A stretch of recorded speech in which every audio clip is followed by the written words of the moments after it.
Kung nagbabalak kang papakin tong vegetarian snack na to, huwag mo nang tangkain kasi mapapakanin ka talaga. Ito yung nagte-trending ngayon na vegetarian snack kasi for only 100 plus pesos, you will be getting this much, 30 pieces in total. Kapag binuksan mo na siya, ganito yung magiging itsura. And pwede mo siyang papakin by itself. Pero sinasabi ko sa'yo, kung titikman mo siya, yung lasa kasi niya and texture, parang luncheon meat, mapapakanin at mapapakanin ka talaga. Yung lasa niya reminds me of luncheon meat, pero tignan mo naman, lasang karne siya, pero it's actually vegetable. Sa mga curious nga pala, this is actually made up of soybean, pero pag tinikman mo siya, para ka lang kumakain ng regular na ulam. Tapos pwede ka pang pumili kung aling klaseng spice yung gusto mo. In fact, meron siyang 4 na iba't ibang klaseng flavor, pero you can get all of this in just one order. So yung iba, what they do is that they use it for snacks. Yung lasa kasi niya, pwede mo siyang pang-ulam sa kanin.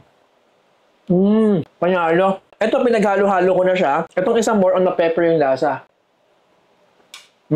Mapapakanin ka talaga dito. Ito yung sure niya. Kaya whether pang ulam or pang snack or pang baon lang, maganda rito kasi naka-individual pack na siya. Ready to share at mas neat din siyang tignan. Kaya sa mga naghahanap dyan ng alternative food pero gusto mo vegetable pa rin, lasang karne, feel free to click on the yellow basket. Stay safe and peace.